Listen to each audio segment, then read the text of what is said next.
milik Bapak Ibu sekalian. Nah, slide yang pertama ya, saya ingin menunjukkan kenapa kita menggunakan media sosial. Bapak Ibu sekalian pasti sudah mengenal dengan baik ya. Next.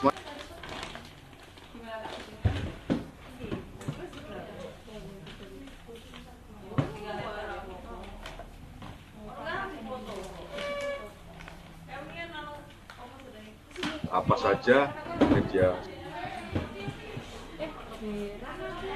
sosial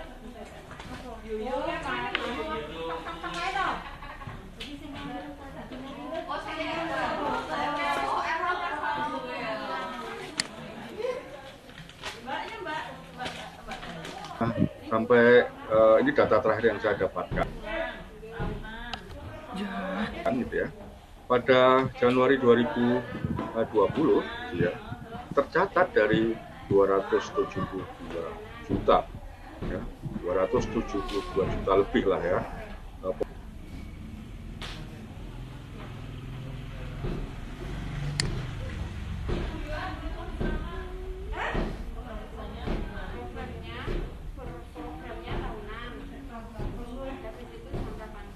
pengguna internet pasti akan naik dan makin intensif ya, karena anak-anak sekolah dari tingkat TK sampai perguruan tinggi semua menggunakan internet untuk belajar.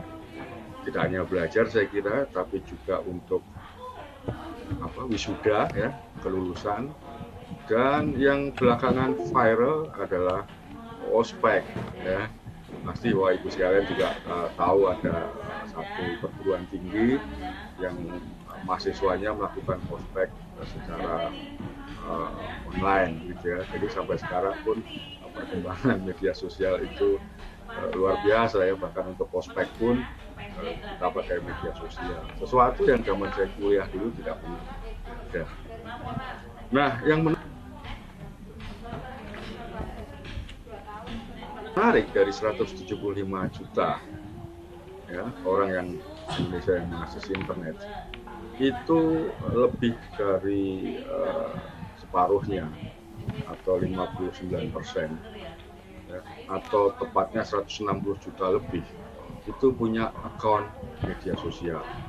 Jadi bayangkan dari 272 juta penduduk Indonesia, 160 juta diantaranya atau 59% memiliki akun media sosial atau minimal yang mengakses atau membaca media sosial. Jadi bisa dibayangkan, satu di antara dua orang Indonesia ya ternyata punya akun media sosial. Yang menarik kan? Nah, ini kenapa kita pagi ini bicara tentang media sosial, karena media sosial adalah salah satu medium yang sangat populer di Indonesia. Oke, nah next slide, saya ingin menunjukkan satu data lagi yang menarik juga. Dari sekian jumlah pengguna internet di Indonesia, yang ternyata 98%-nya, saya yakin termasuk Bapak Ibu sekalian, itu mengakses internet melalui apa? Melalui handphone. Ya, dari tangan ya, Anda, Bapak Ibu sekalian, juga penduduk Indonesia lainnya itu mengakses internet dengan handphone, baik yang jenisnya feature phone atau smartphone yang canggih ya, bisa merekam video, bisa memotret sekaligus mengunggahnya di media sosial. Jadi sekarang internet ini bukan sesuatu yang asing ya, terutama di kota-kota besar, di provinsi-provinsi Indonesia wilayah barat ya. Kan saking tidak asingnya mereka bisa mengakses internet dari telapak tangan mereka. Nah, berapa lama mereka rata-rata ya, menggunakan handphonenya atau smartphone-nya untuk mengakses internet? Menurut data ya, dalam sehari rata-rata orang Indonesia itu 4 jam 46 menit ya. Cukup lama nih, 4 jam 46 menit. beberapa orang mungkin lebih, ya, anak-anak muda, pelajar-pelajar SMA, mahasiswa begitu, yang di waktu senggang menggunakan internet begitu ya untuk main game bisa lebih dari 4.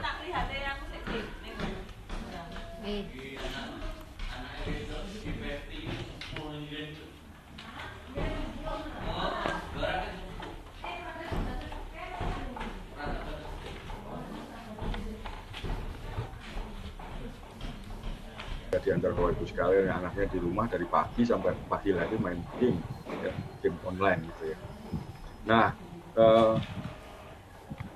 ada juga tapi ya pasti karena satu dan lain hal gitu, ada pengguna internet di Indonesia yang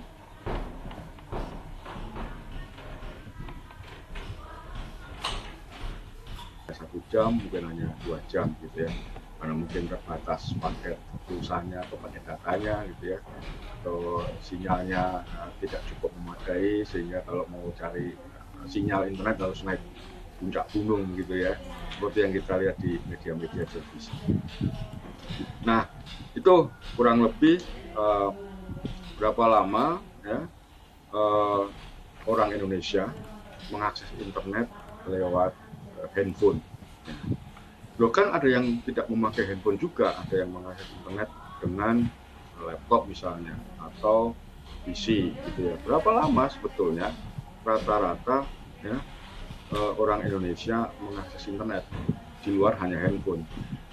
Nah, slide berikutnya, di situ saya punya data ya, yang menunjukkan bahwa rata-rata orang Indonesia itu dalam sehari ya itu mengakses internet dengan berbagai macam gadget atau gawai, baik handphone maupun laptop gitu, atau tablet gitu ya, rata-rata 7 jam 59 menit.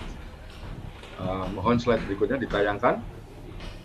Nah, angka 7 jam 59 menit gitu ya, itu 3 jam setengah diantaranya dipakai untuk menggunakan media sosial. Angka ini jauh lebih panjang atau lebih lama dibanding lamanya orang Indonesia ya dalam sehari untuk nonton TV. Jadi sekarang ini orang lebih lama membuka internet, lebih lama mengupdate status di Facebook, lebih lama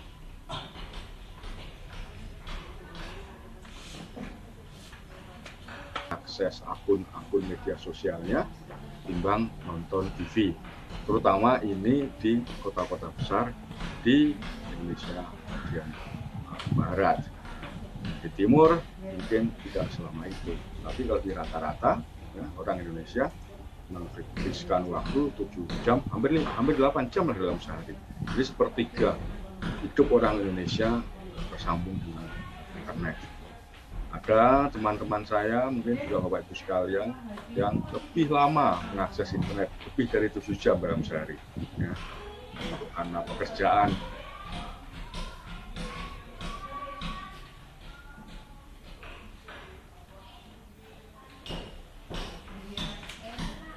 Makasih ya Pak Dani. Nggih.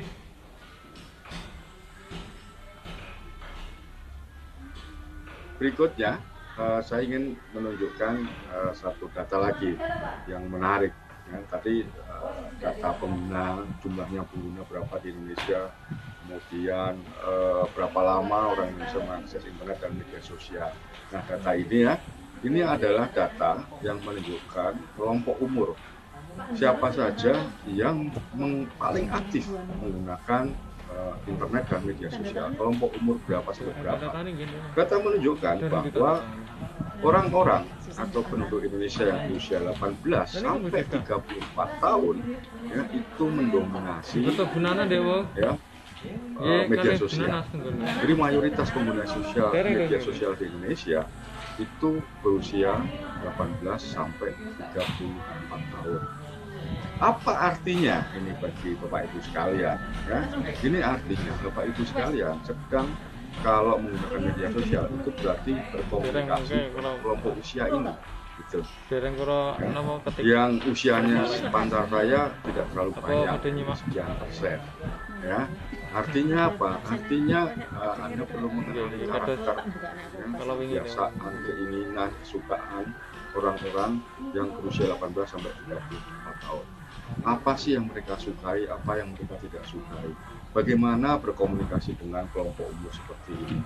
Ya, apa yang sebaiknya dibagikan kepada orang-orang seperti ini, dan kira-kira konten apa yang tidak perlu dibagikan. Ini penting jika kita ingin membangun media sosial yang sukses. Jadi mengenali audiens adalah salah satu kunci ya, kesuksesan membangun media sosial. Nah, oke, jadi kita sudah mengetahui berapa usia rata-rata pengguna internet dan media sosial di Indonesia. Berikutnya ada data lagi saya punya, yakni menunjukkan platform yang paling populer di Indonesia, ranking atau peringkat platform media sosial atau kanal media sosial yang paling populer di Indonesia. Yang pertama, mungkin Bapak Ibu sekalian sudah membukanya atau bahkan ada yang mengetahuinya. Pertama ternyata YouTube. Ya, maklum kenapa YouTube adalah media sosial yang populer, karena dia seperti halnya televisi, ada gambar, ada suara, gitu ya. Jadi dua hal ini adalah salah satu kunci konten yang disukai, ada gambar, ada suara. Karena mata manusia ya secara alamiah gitu ya, memang mudah mencerna, mudah menikmati konten-konten atau rangsangan dari luar dalam bentuk gambar dan suara. Oleh sebab itu tidak mengherankan kalau YouTube menjadi platform yang paling banyak peminatnya atau penggunanya. Yang kedua ya sebetulnya WhatsApp ya, ini sebetulnya bukan media sosial tapi aplikasi bincang-bincang. Nah, data menunjukkan bahwa WhatsApp adalah aplikasi yang sangat populer, hanya sedikit di bawah YouTube. Saya yakin Bapak Ibu sekalian juga punya aplikasi WA ya di handphone masing-masing. Tidak jarang bahkan ada Bapak Ibu sekalian yang punya grup WA lebih dari 5, ya kan? Saya penasaran juga, adakah di antara Bapak Ibu sekalian yang punya grup WA lebih dari 50 mungkin ya? Jadi bisa kita bayangkan sesibuk apa kegiatan sehari-hari orang Indonesia ya, selain chatting di WA. Nah, berikutnya platform yang populer juga namanya Facebook. Kemudian di bawah Facebook ini yang sebelah kanan juga populer ya, makin populer, namanya Instagram. Instagram ini penggunanya di Indonesia menurut catatan terakhir sekitar 62 juta lebih. Jadi kalau Anda punya akun media sosial berarti Anda termasuk di antara 62 juta akun dari Indonesia itu. Setelah Instagram yang populer juga adalah Twitter. Ya. Twitter muncul pertama tahun 2007 kalau tidak salah ingat, ya, sampai sekarang masih cukup populer. Meskipun sebagian orang di Indonesia sekarang lebih suka menggunakan Instagram, termasuk Mas Arifin, saya tadi ngobrol gitu ya. Dulu punya akun Twitter, sekarang tidak terlalu aktif lagi, tapi lebih asik katanya main di Instagram. Dan seterusnya di bawahnya, di bawah Twitter ada Line, ada Messenger ya, aplikasinya Facebook, kemudian ada LinkedIn, ada Pinterest, ada WeChat, ada Snapchat, ada Skype, dan TikTok. Ini TikTok ini datanya diambil tahun 2019 ya. Dugaan saya TikTok ini sekarang sudah naik ke atas ya, karena popularitasnya ini tidak hanya di negeri asalnya dari Cina, itu juga di Amerika dan Indonesia. Biasanya kalau dunia mengalami demam satu media sosial, ya, kalau Indonesia juga pasti kena getahnya. Saya kira TikTok adalah salah satu media sosial yang relatif baru, sangat populer di Indonesia. Nah, demikian Bapak Ibu sekalian, data yang saya tampilkan tadi ya, menunjukkan betapa media sosial itu sungguh sangat populer di Indonesia, dipakai untuk berbagai macam keperluan ya, ada yang untuk berbagai informasi tentang kemacetan, tentang bencana alam, tentang apalagi ya, berita dan seterusnya. Ada juga yang memakai media sosial untuk berjualan. ada juga yang untuk belajar dan seterusnya. Intinya media sosial ini adalah tempat di mana ya orang-orang menggunakannya sebagai media, ya disebut sebagai we are the media gitu. Nah, saya ingin menunjukkan slide berikutnya, Mas. Next, we are the media. Artinya apa?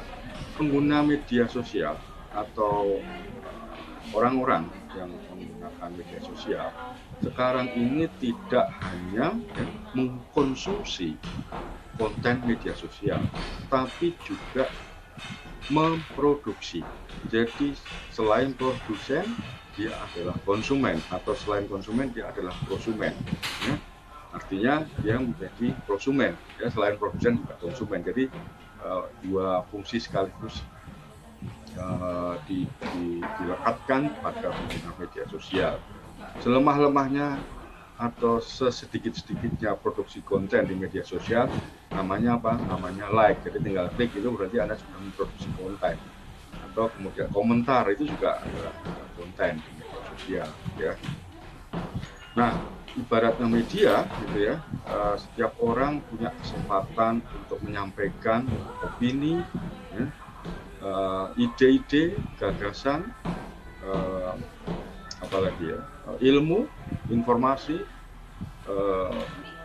produk, layanan dan seterusnya di media sosial.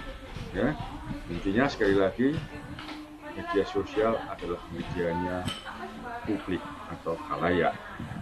Nah, pertanyaannya kemudian adalah jika semua orang adalah pengguna media sosial, semua orang adalah prosumen, produsen dan konsumen informasi, jika semua orang adalah media, ya, bagaimana membangun ya, akun media sosial pribadi masing-masing agar sukses menurut ukuran masing-masing, ya. Karena kesuksesan saya bisa sukses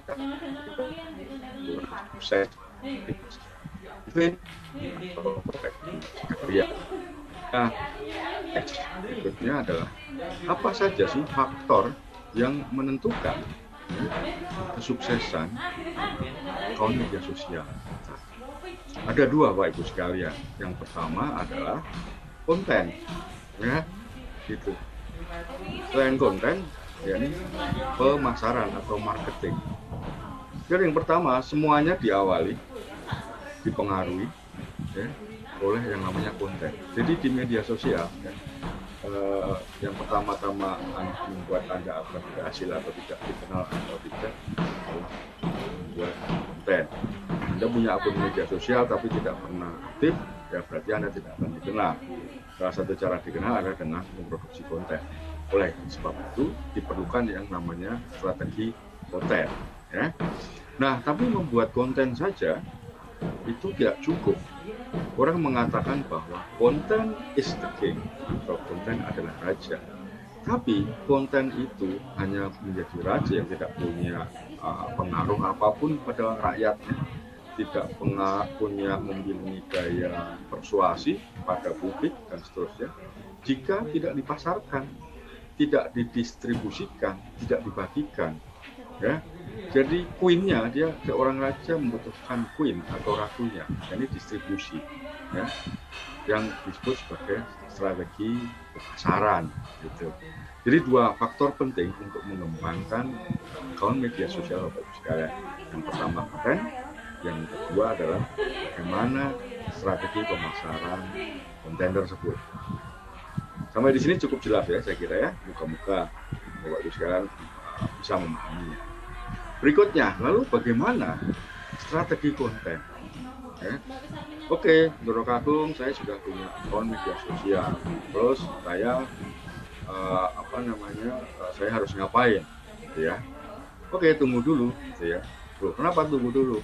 Karena dalam strategi konten, gitu ya, Anda harus memilih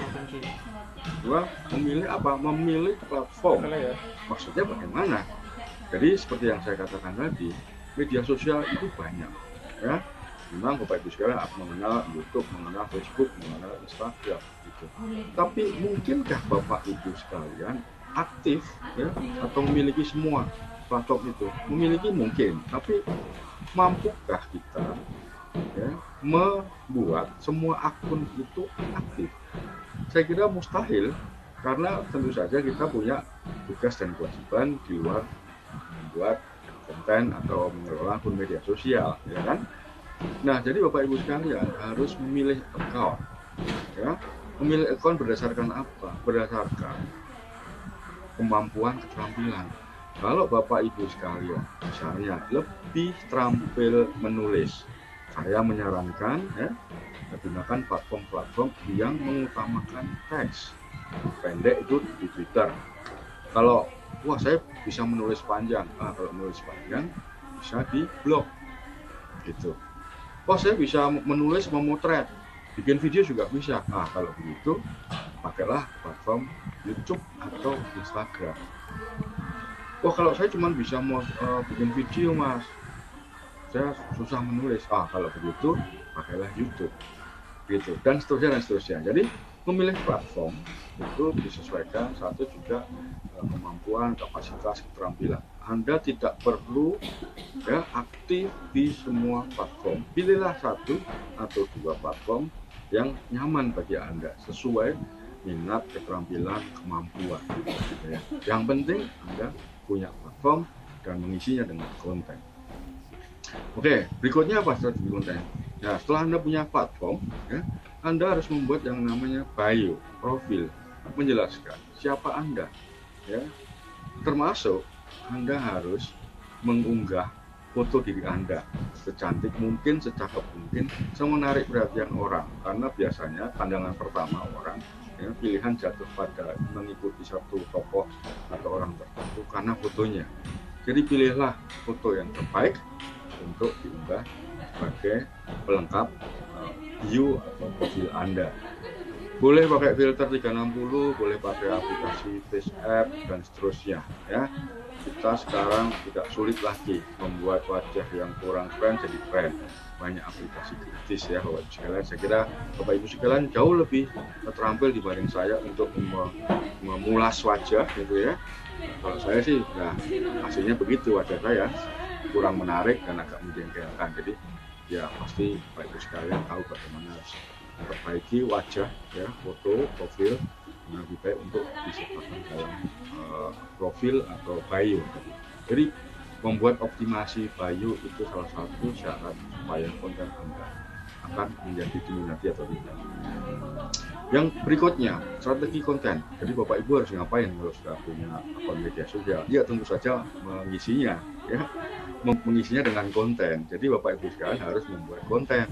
Kontennya bisa bentuk teks, bisa foto, bisa video, bisa infografik, bisa gabungan semuanya, bisa teks dan foto saja, bisa video saja atau infografik saja dan sedikit teks. Bebas mana yang Bapak Ibu sekalian mampu membuat gitu ya. Yang penting Anda harus memproduksi konten. Ingat, tanpa konten akun media sosial Anda seperti kuburan ya. Tidak ada orang yang menengok, tidak ada orang yang membaca, menikmati, mengkonsumsi dan seterusnya. Jadi konten is the king. Jadi Anda harus membuat konten. Nah, oke, setelah membuat konten, apa yang perlu diperhatikan?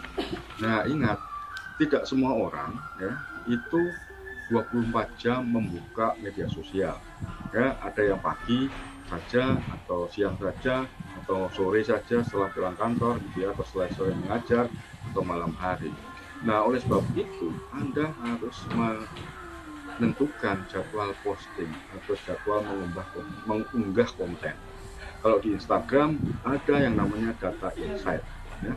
Data insight itu akan menampilkan jam berapa sih follower kita rata-rata akses membuka aplikasi Instagram.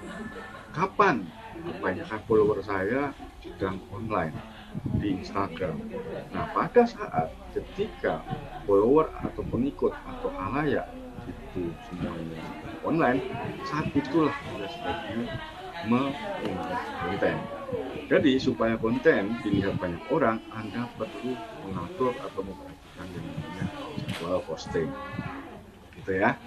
Oke, berikutnya tadi sudah memilih platform yang tepat sudah, kemudian optimasi video sudah, harus memproduksi konten sudah, membuat jadwal sudah. Berikutnya apa?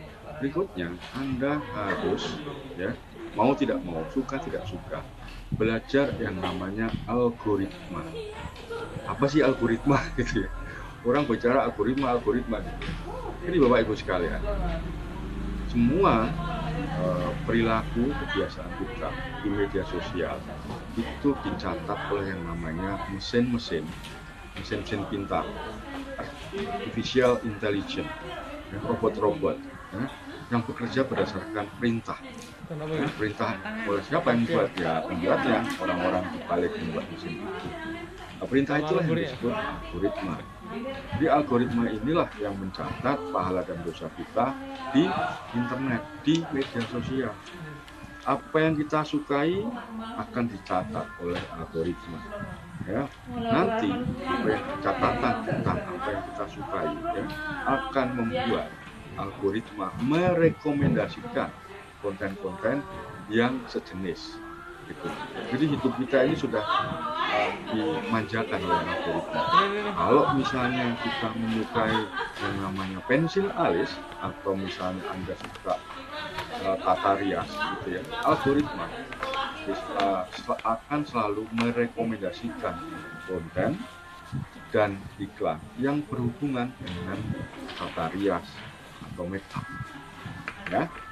Jadi setiap kali Anda membuka aplikasi Instagram, maka yang muncul dalam iklan-iklannya yaitu kebanyakan iklan-iklan yang berhubungan apa yang Anda sukai.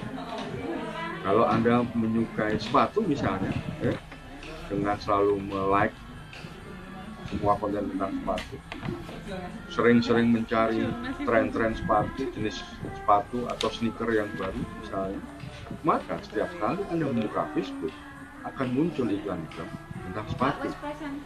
Ya. Kalau Anda suka fashion, maka iklan yang muncul namanya atau jenisnya adalah clothing, ya, brand-brand clothing, busana dan seterusnya. Oleh sebab itu, kehidupan kita suka tidak suka, mau tidak mau di media sosial dan internet dicatat, diatur, ya, direkomendasikan oleh yang namanya algoritma. Oleh sebab itu, Bapak Ibu sekalian, penting untuk memahami apa sih algoritma ini, apa yang mereka suka, cara kerjanya seperti apa, ya, apa pengaruhnya bagi konten saya, gitu. Jadi pengaruhnya kurang lebih begini. Kalau tadi saya sudah jelaskan, kalau Anda suka sesuatu nanti akan diberi rekomendasi konten atau iklan yang sesuai. Tapi juga algoritma ini ya, salah satunya adalah kalau Anda menulis, kemudian Anda ingin muncul di halaman pertama Google, Anda berarti harus menggunakan kata kunci, keyword ya, tertentu yang selalu diulang, sehingga ya, nanti setiap kali ada orang mencari kata kunci tertentu, tulisan Anda yang muncul dalam halaman pertama Google, ini yang disebut sebagai search engine optimization, gitu. Jadi ya, konten Anda ya sebaiknya Anda tidak membuat konten sekedar ya pokoknya motret, enggak, ya pokoknya nulis, enggak bisa begitu. Termasuk kalau di YouTube ya pokoknya bikin video. Anda harus mengenal yang namanya algoritma, karena semua platform menggunakan algoritma yang mempelajari interaksi antara pengguna, kebiasaan para pengguna dan seterusnya. Oke, yang terakhir ya, supaya konten kita berhasil adalah ya, kalau kita menggunakan yang namanya tanda pakar atau hashtag. Loh, apalagi nih tanda pakar, tahu kan ya? Nah, hashtag ini sebetulnya alat distribusi. Ya, alat distribusi ini yang disediakan oleh algoritma. Jadi kalau Anda membuat konten dimanapun, di Twitter, di Facebook, atau di Instagram dengan satu tagar tertentu, berarti konten Anda ya akan dimasukkan dalam keranjang bernama kode, bernama sesuai hashtag itu. Jadi misalnya Anda membuat konten dengan diberi hashtag, misalnya pelajaran matematika. Ya, setelah Anda bikin konten terus di bawahnya ada hashtag pelajaran matematika. Nanti algoritma akan membawa konten Anda itu dalam sekumpulan konten-konten yang lain yang tagarnya sama, yakni pelajaran matematika. Gitu. Ya, tujuannya apa sih? Tujuannya kalau kita membuat hashtag, ya, nanti kita akan lebih mudah dikenali. Kita akan masuk dalam pasar yang sejenis, pasar konten sejenis. Ya, ini konten misalnya tadi pelajaran matematika. Jadi Anda juga perlu memahami, ya, dan cara memakai yang namanya hashtag supaya konten Anda gampang ditemukan oleh orang lain. Oke, itu tadi strategi tentang konten. Ya, berikutnya strategi pemasaran. Anda sudah membuat konten yang bagus, tapi kalau tidak dipasarkan, ya, tidak dibuat marketingnya, nggak ada yang tahu, gitu. Nggak ada yang tahu, bahkan mungkin nggak ada yang kenal Anda, tidak ada yang mengenal Bapak Ibu sekalian. Oleh sebab itu, Anda perlu pertama-tama membangun yang namanya personal branding. Waduh, apalagi nih personal branding, mungkin Bapak Ibu sering mendengarnya, tapi ini kurang lebih bisa diartikan sebagai citra kita, Anda Bapak Ibu sekalian, di mata orang lain. Bapak Ibu sekalian mungkin sama-sama profesinya guru, tapi mungkin personal brandingnya berbeda, citranya di mata orang lain beda. Mungkin ada guru, misalnya ada yang namanya Pak Bambang dari Solo misalnya di sini, gitu ya, adalah seorang guru SMA. Ya, tapi dia sebagai seorang guru, personal brandingnya atau citranya di mata orang adalah guru yang suka melucu atau melawak, gitu ya. Jadi Anda dikenal selain sebagai seorang guru, tapi juga dipersepsikan atau digunakan oleh Anda sebagai guru yang lucu. Karena setiap kali mengajar, Anda selalu menyelipkan joke-joke, humor-humor, ya, yang membuat sesuatu awal. Install aplikasi lah. Nah, kenapa personal branding ini penting untuk memasarkan? Karena setiap orang supaya kita bisa menarik hati di antara kerumunan. Jumlah guru di Indonesia ada berapa sih? Banyak kan saya kira. Yang di filter betul. Yang buatan di filter kualitasnya sama seperti foto.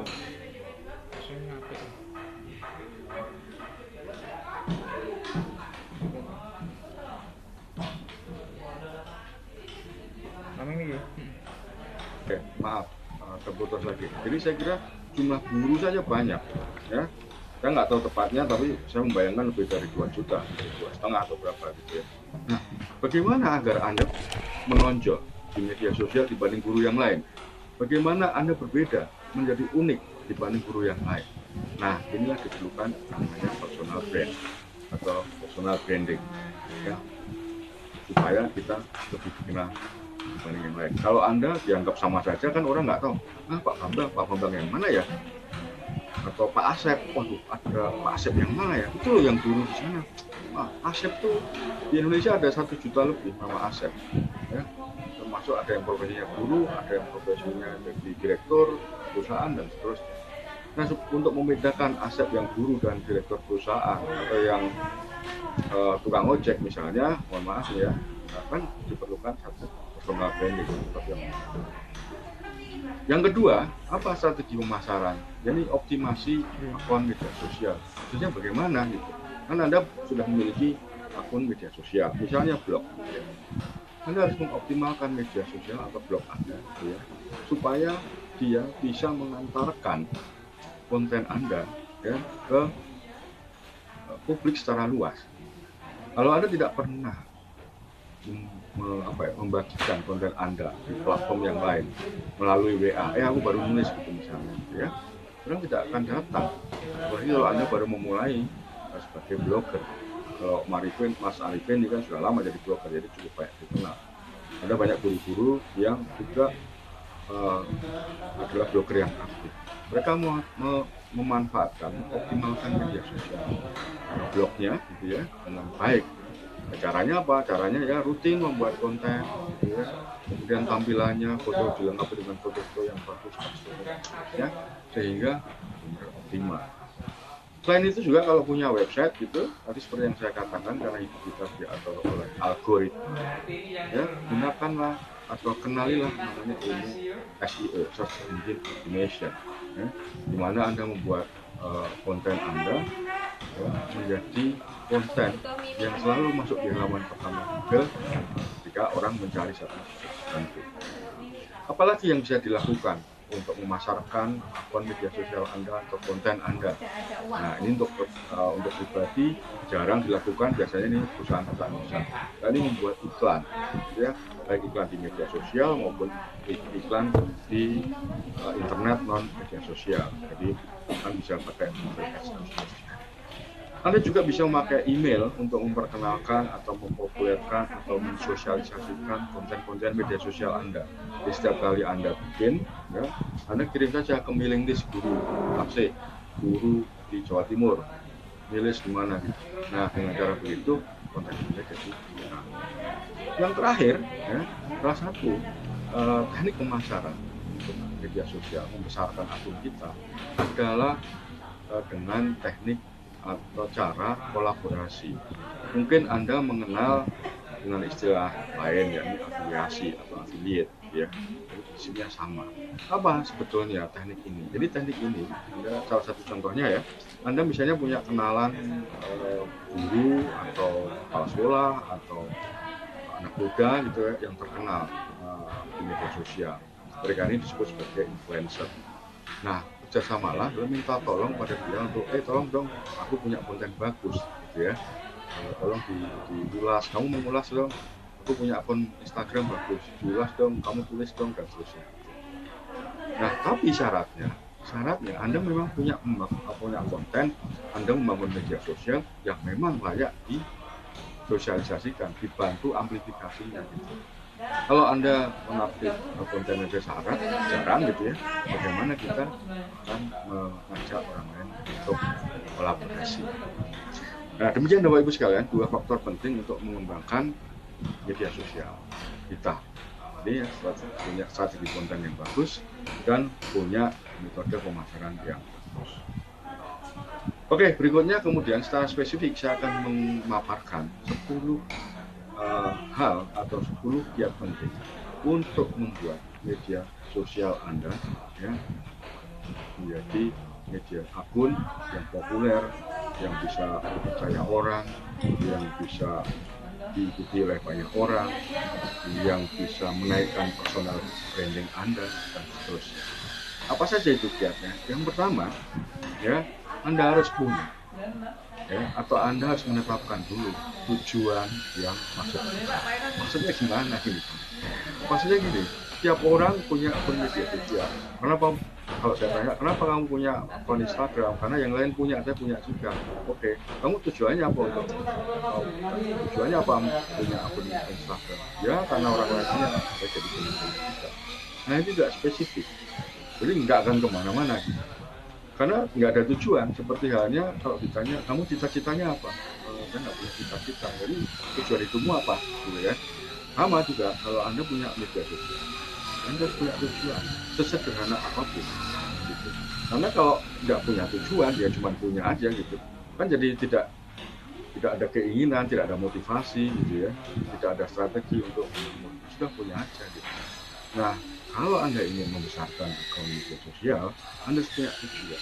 Dan tujuannya harus masuk akal, bisa diraih gitu ya. Ya, nggak impossible. Jangan membuat tujuan impossible. Gitu.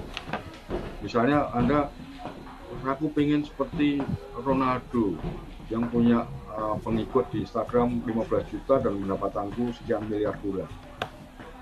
Ya boleh, tapi itu masuk akal nggak ya gitu.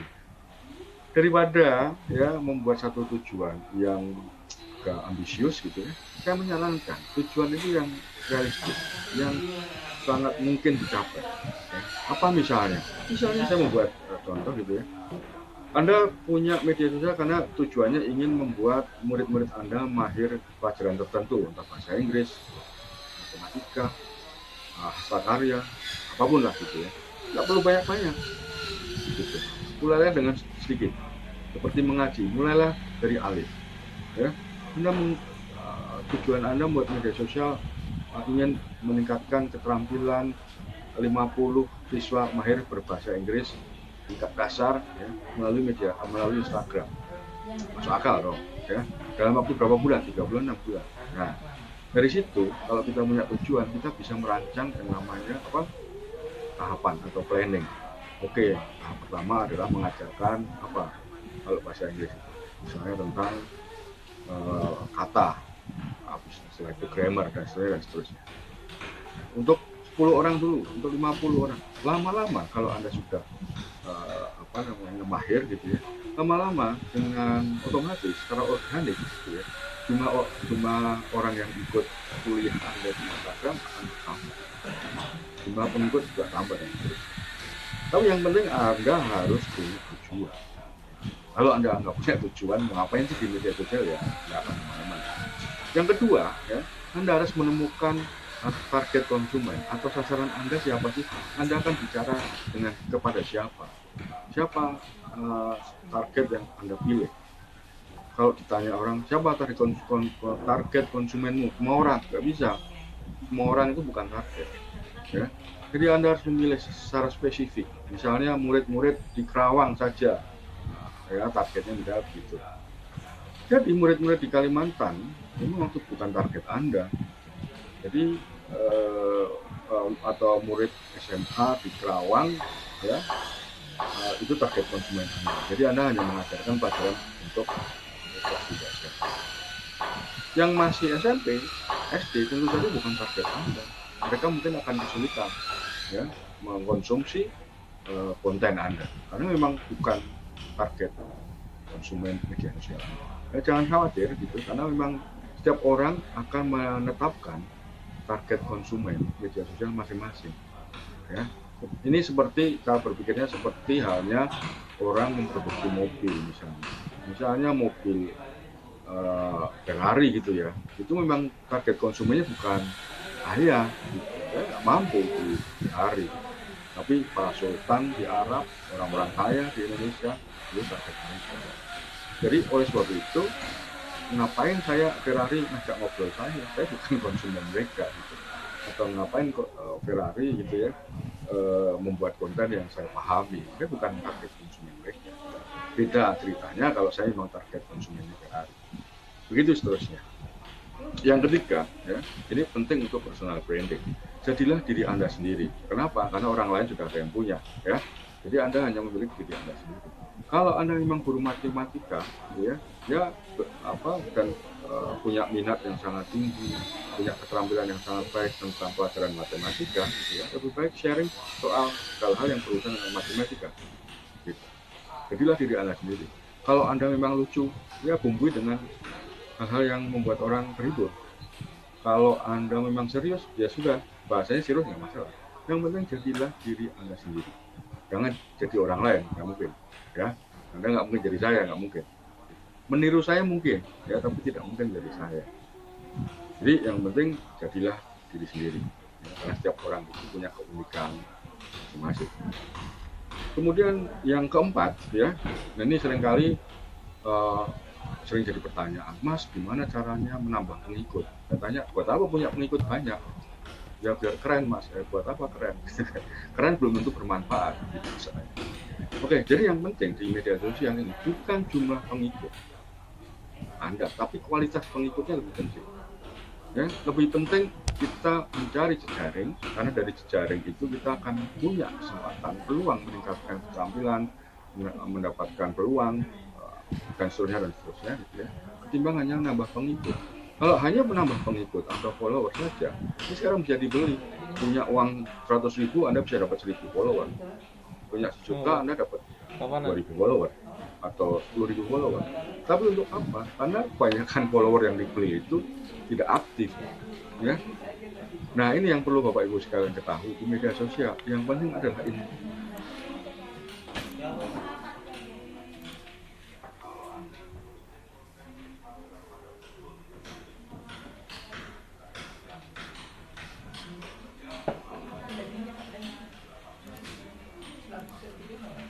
Di media sosial, kursnya adalah engagement, bukan jumlah pengikut. Anda punya ribuan pengikut, tapi kalau pengikutnya cuma seperti manekin, ya, atau boneka yang diem saja, nggak ada interaksi, percuma. Gitu. Lebih baik Anda punya 1.000 pengikut yang aktif berinteraksi, atau kalau bagi seorang penjual, lebih baik punya 1.000 pengikut yang semuanya adalah pembeli setia, daripada punya 50.000 pengikut tapi nggak ada yang beli. Gitu. Jadi ya bukan pengikut atau bukan jumlah pengikut yang menjadi tujuan utama. Ya. Oke, yang kemudian kiat yang berikutnya adalah membuat jadwal editorial. Ya, ini penting. Nah, diselesaikan tadi di depan saya sudah sampaikan bahwa scheduling itu penting untuk memastikan bahwa konten yang kita buat itu tersampaikan ya, secara luas ketika orang-orang memang sedang online. Ya, kalau Anda posting konten di Instagram pada pukul 3 pagi, ya nggak ada yang lihat gitu.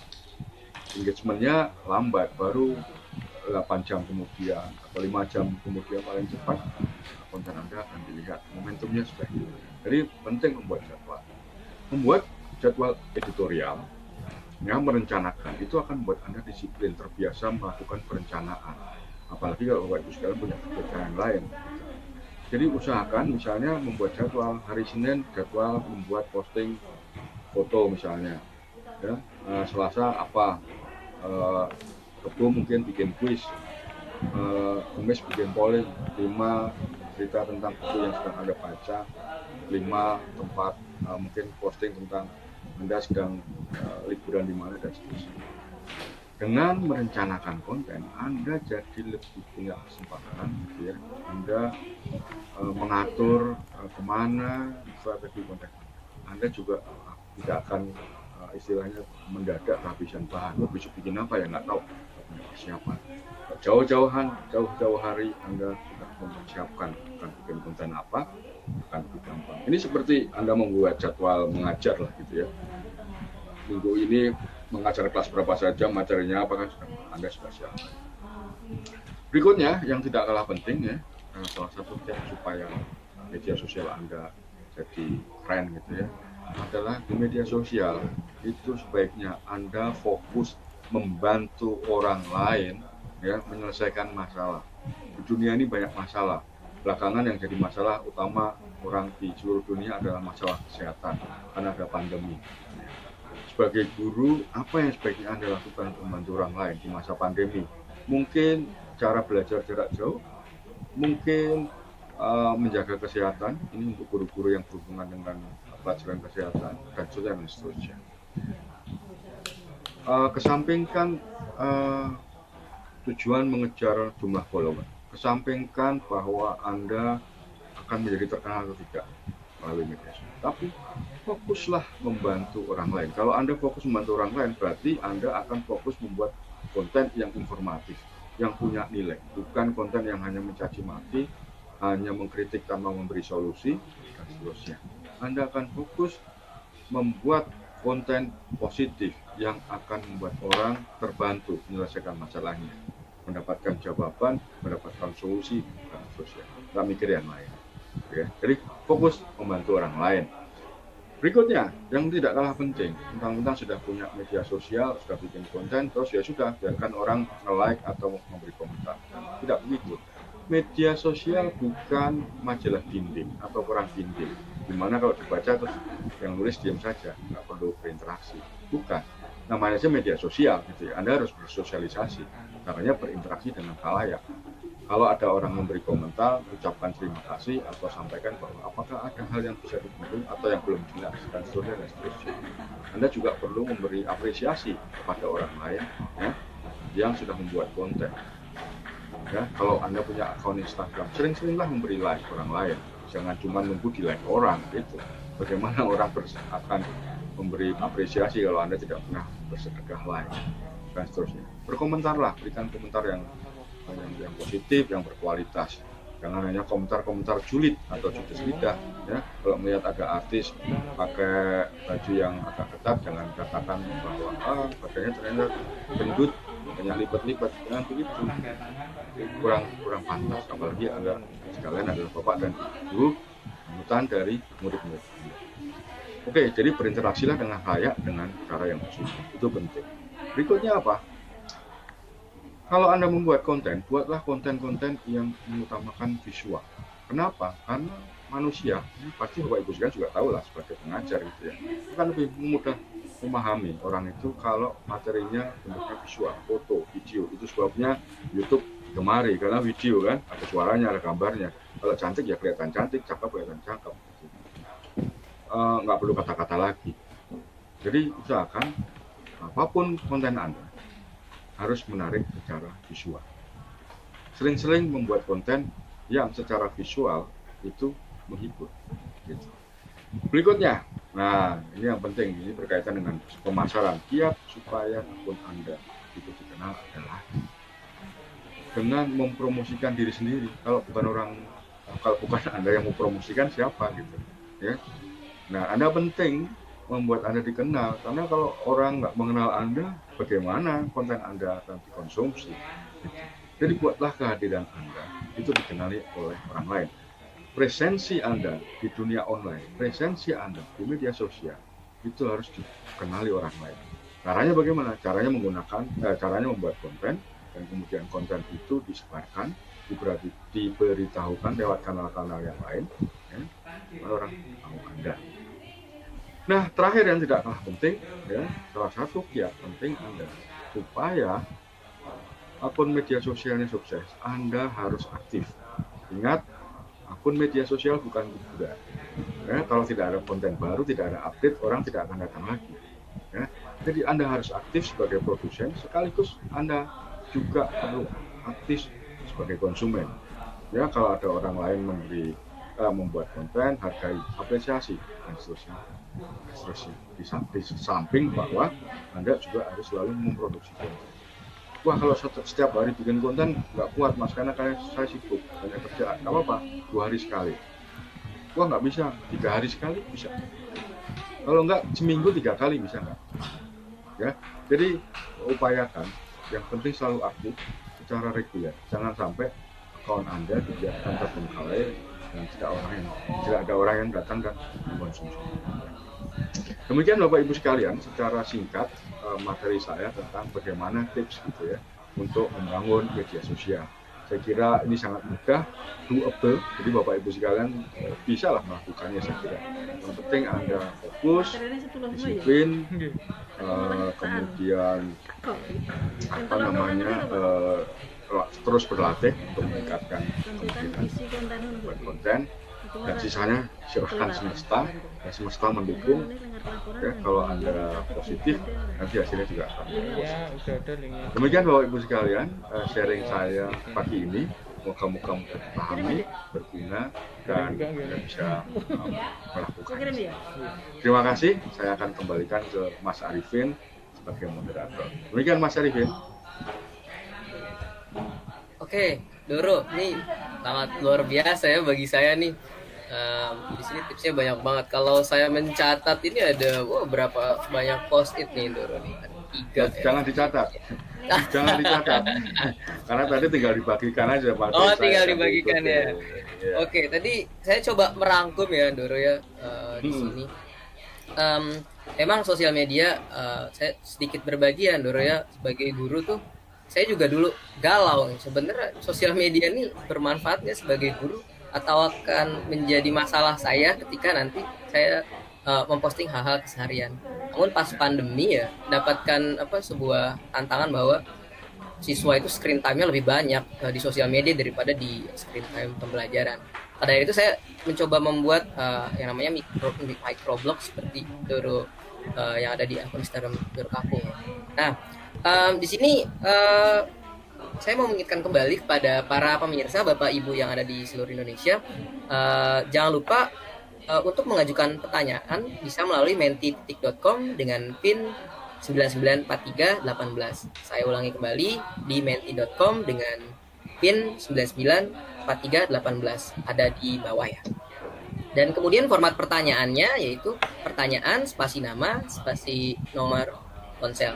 Pertanyaan spasi nama spasi nomor ponsel.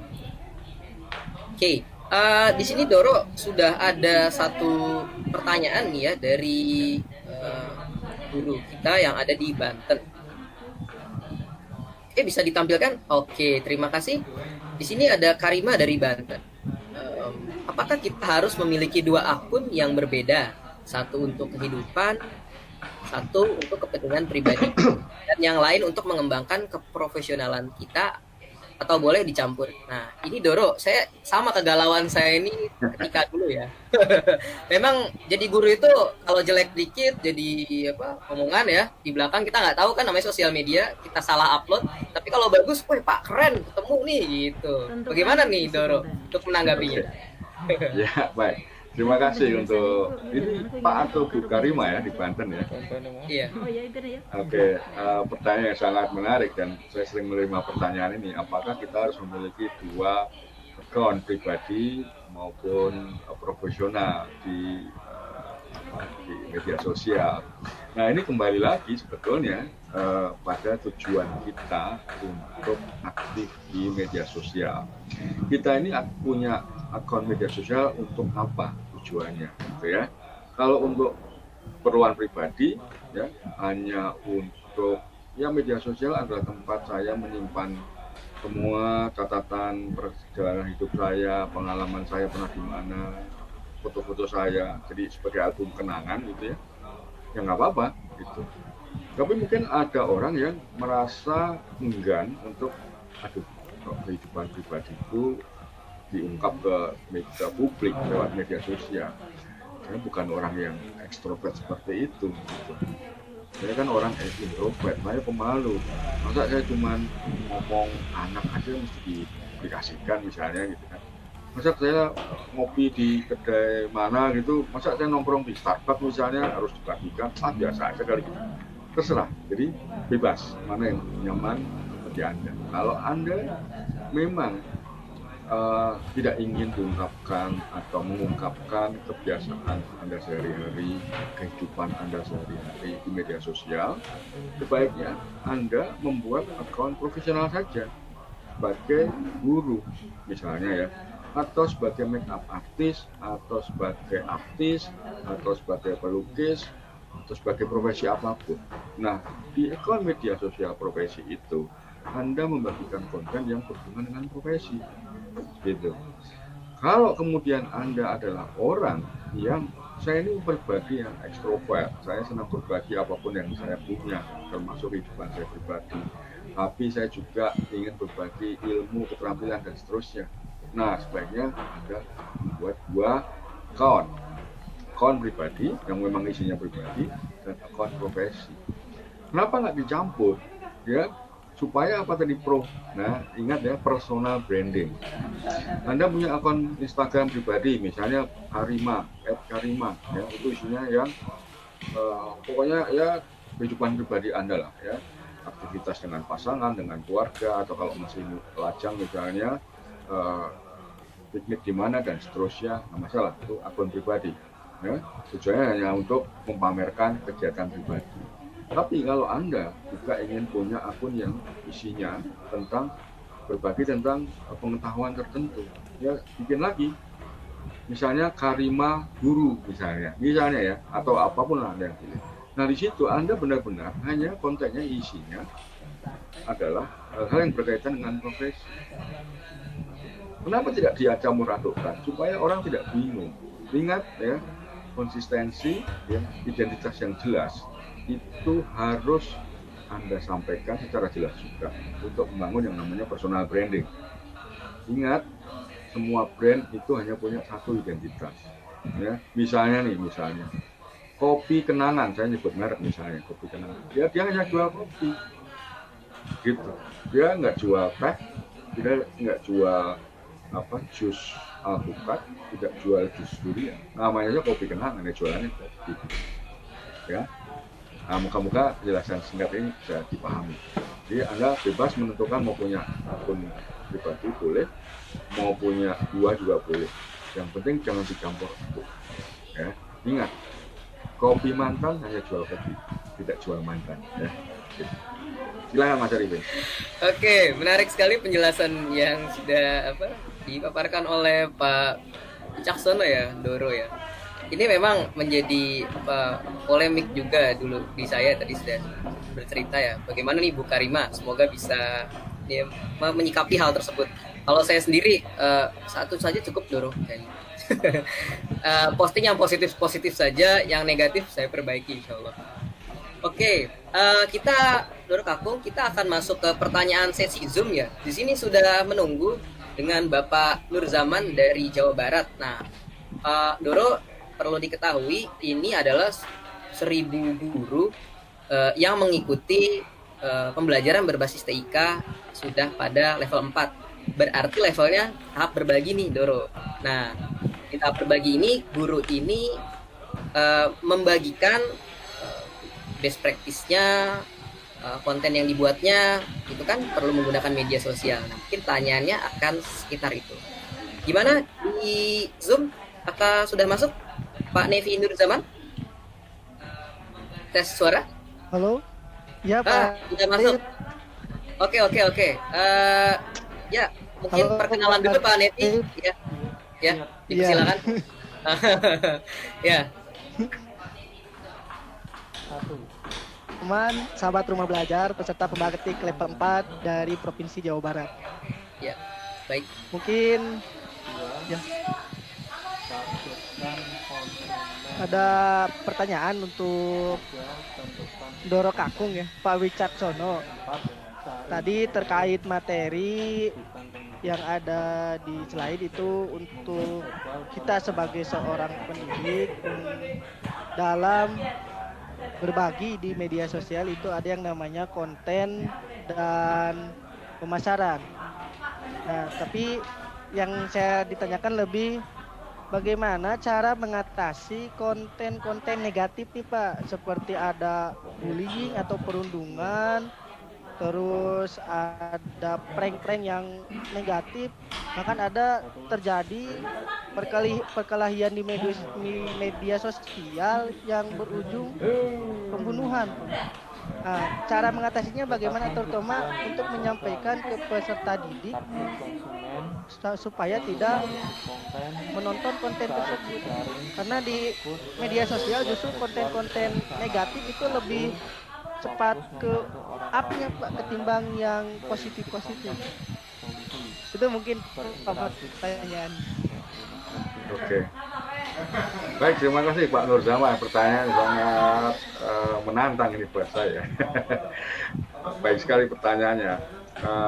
Nah, saya ingin mengembalikan pemahaman kita pada bahwa yang namanya media sosial, internet itu kurang lebih sama dengan kehidupan kita sehari-hari gitu ya. Jadi pertanyaan Bapak tadi, bagaimana kita menghadapi atau bagaimana kalau ada konten-konten yang negatif, itu sama dengan bagaimana kalau ada tindakan-tindakan negatif dalam kehidupan nyata, misalnya ada pembunuhan, ada pemerkosaan, ada kecelakaan lalu lintas, bagaimana sikap kita gitu ya.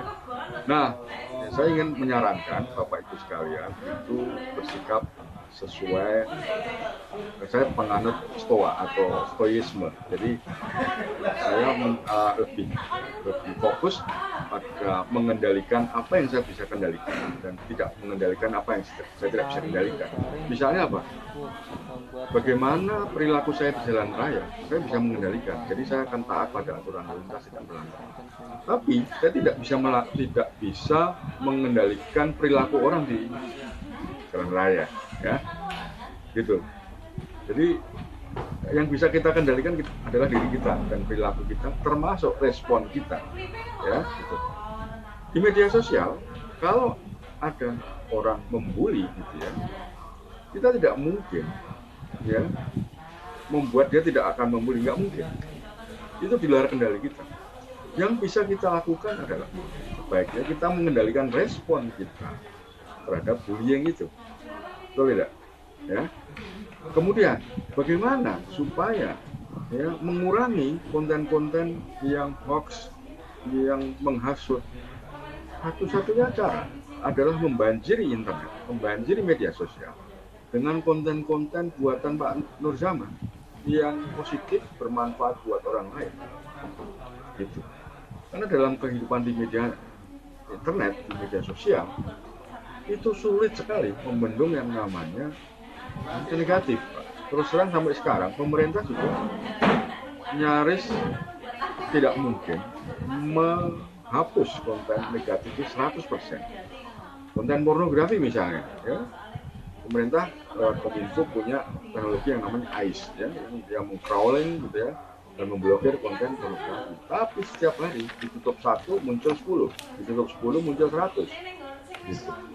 Nah, salah satu cara yang lebih efektif adalah kita membanjiri ya, konten-konten yang positif, yang bermanfaat. Tantangannya adalah bagaimana Bapak Ibu sekalian membuat konten yang jauh lebih menarik ketimbang konten-konten yang negatif. Itu tantangannya gitu. Saya, Bapak, Ibu sekalian gitu ya, tentu saja punya kesempatan yang sama untuk ya, mengakses konten negatif. Tapi kenapa kita memilih mengakses konten positif? Kenapa, Pak? Saya kembalikan pertanyaan pada Bapak Ibu sekalian. Ya sekali dua mungkin kita masih mengkonsumsi konten negatif, ya. Mungkin gitu. Tapi saya pribadi terus terang, saya lebih suka mengkonsumsi berita-berita yang positif, berita yang membuat saya lebih terinspirasi, membuat saya lebih bersemangat hidup, lebih bisa membuat saya menyelesaikan banyak masalah. Ketimbang saya mengkonsumsi konten-konten yang membuat saya jadi marah-marah, membuat mengkonsumsi konten-konten yang membuat saya stres, membuat saya tidak punya harapan hidup. Kan terus bikin lapangan kan? Nah oleh sebab itu, satu itu memang dipengaruhi oleh pendidikan Tapi yang penting mau masuk ke sana konsumen di internet dan media sosial ya.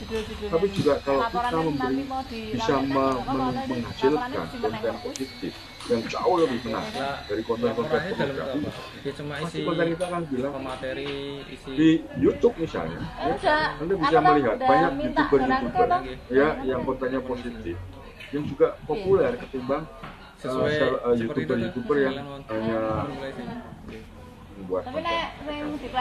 Jadi kuncinya menurut saya, buatlah konten positif sebanyak-banyaknya dan Bapak Ibu sekalian pasti punya peluang, kapasitas, keterampilan untuk membuat konten yang positif dan Anda punya peluang akan didengarkan karena adalah paket dibuku dan ditiru ya, oleh para siswa.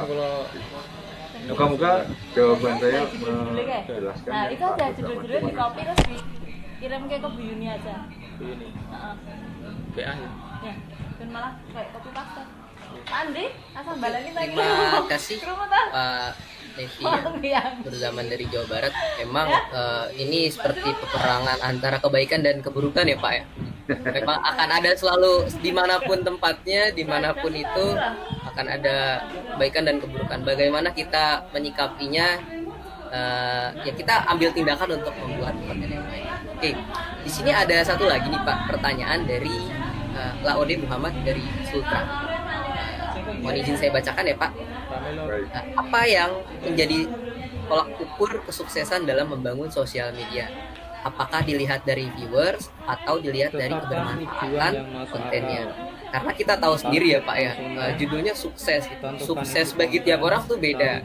Kalau saya mungkin ya Pak, sukses itu ketika orang lain mendapatkan manfaat. Mungkin kalau untuk orang lain beda.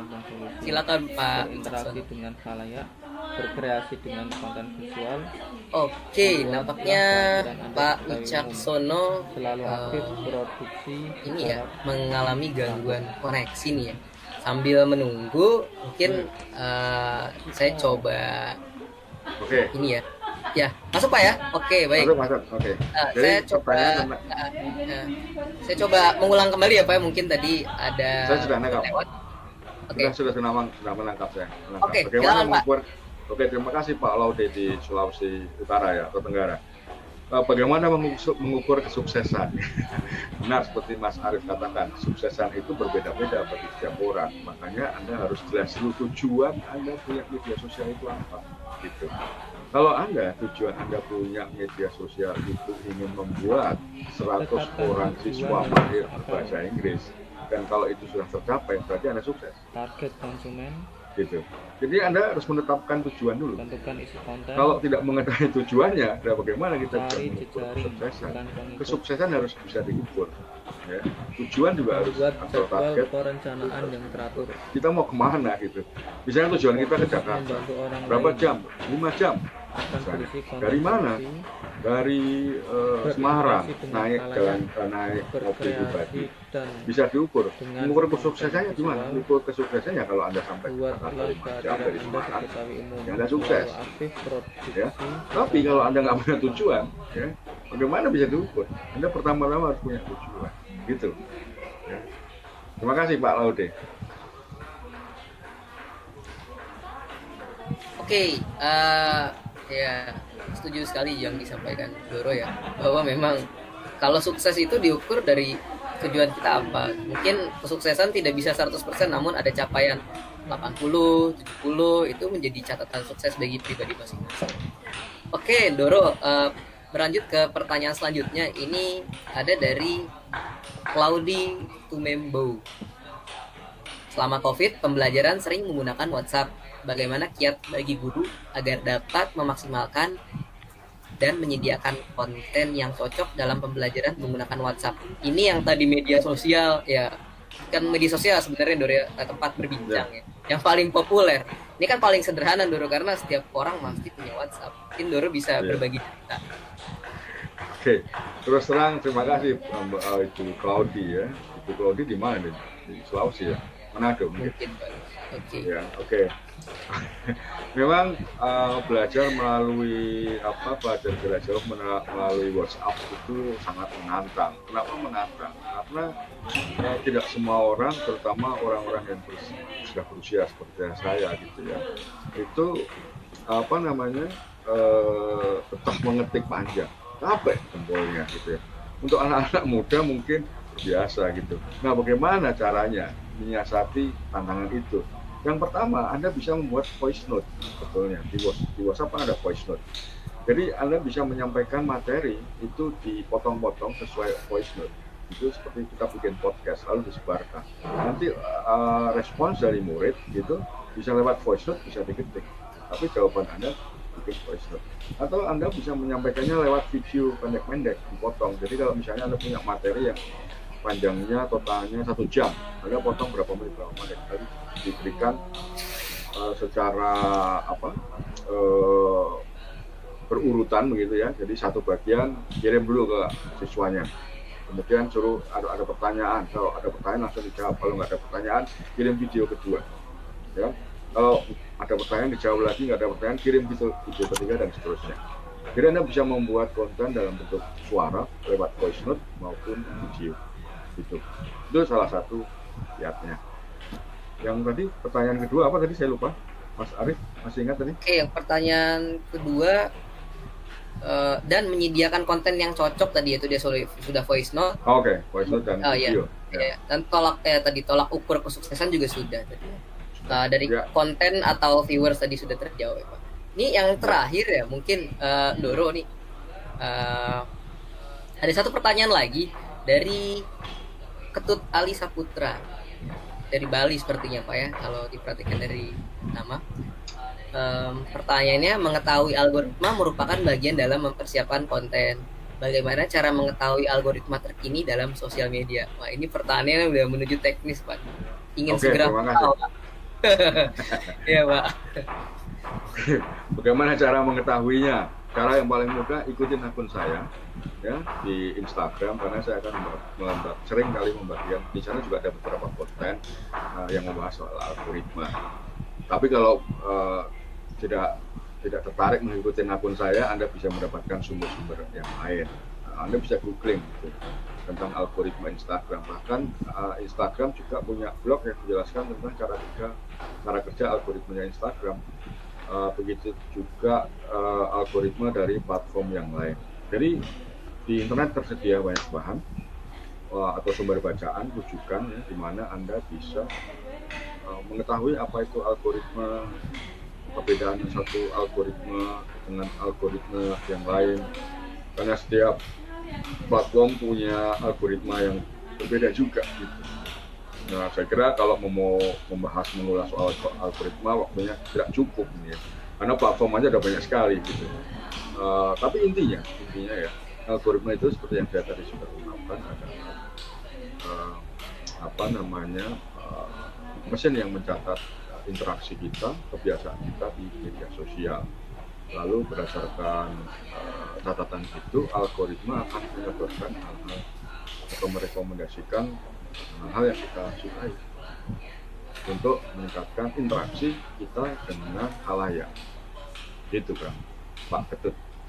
Di Bali saya kira Mas ini, atau orang Bali yang tinggal di luar Bali. Begitu Mas Arifin. Oke, terima kasih jawabannya ya Pak. Memang mengenai algoritma ini sedikit teknis ya Pak, tidak bisa dijawab 5-10 menit. Tapi saya juga mengikuti akun Doro Kakung ya di Instagram, di Twitter. Namun sekarang saya lebih aktif di Instagram. Ada sedikit pembahasan di sana yang baru saya baca, mungkin akan lebih banyak lagi. Memang ya untuk belajar kita lebih mudah ya Pak ya, mengetik algoritma Instagram itu bisa mendapatkan banyak tips dari sana. Oke, mungkin itu pertanyaan terakhir ya Pak dari saya. Mungkin saya akan bacakan simpulan, kemudian mohon izin Bapak nanti memberikan 1-2 kalimat ya untuk closing. Oke. Terima kasih kepada para peserta hadirin di seluruh Indonesia, khususnya Bapak Ibu guru. Mungkin bisa saya simpulkan tadi yang paling utama adalah bagaimana pertarungan kita antara konten jahat dan konten baik di sosial media. Yang kedua yaitu tadi ada konten is the king, ya, pemasaran ya, is the queen. Mungkin saya menyimpulkan dari situ saja ya Bapak Ibu guru, karena memang tadi banyak sekali, namun 2 poin itu yang paling closing dari Pak Caksono, Doro Kakung dipersilakan. Baik, terima kasih. Jadi kalau dari saya hanya ingin mengulang kembali bahwa media sosial adalah platform yang sangat potensial untuk membantu Anda berbagi informasi, pengetahuan kepada khalayak. Untuk membantu Anda meraih tujuan menyebarkan informasi, Anda harus membuat strategi konten dan memasarkan konten tersebut.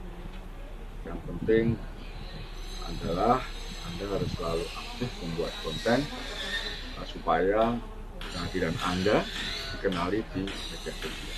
Demikian Mas Arifin. Terima kasih Doro Kakung atas paparannya, tanya jawabnya, dan sesi berbagi pada pagi menjelang siang hari ini. Sebelum ditutup, kita akan ada pengumuman pemenang ya dari panitia. Boleh tolong ditampilkan panitia?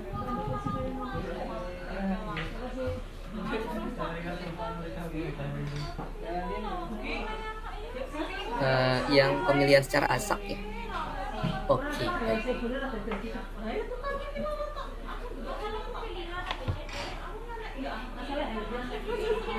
Ya, di sini ada 3, yaitu dari Ibu atau Bapak Claudi, Ibu Claudi, Ibu atau Bapak Karima, dan Bapak Nevi Nurza. Nanti akan dihubungi oleh panitia, jadi Bapak dan Ibu jadi pemenang, mohon untuk bersiap-siap. Nampaknya Pak Caksono kembali lagi. Oke Pak, mari kita tutup bersama ya Pak ya. Terima kasih pada seluruh panitia, guru yang ada di Nusantara, dan khususnya pada Pak Wicaksono sudah berbagi bagaimana menjadi seseorang yang sukses di sosial media ya Pak ya. Oke, terima kasih. Selamat siang. Assalamualaikum warahmatullahi wabarakatuh. Kembali ke panitia. Jangan lupa klik tombolnya ya sobat. Terima kasih.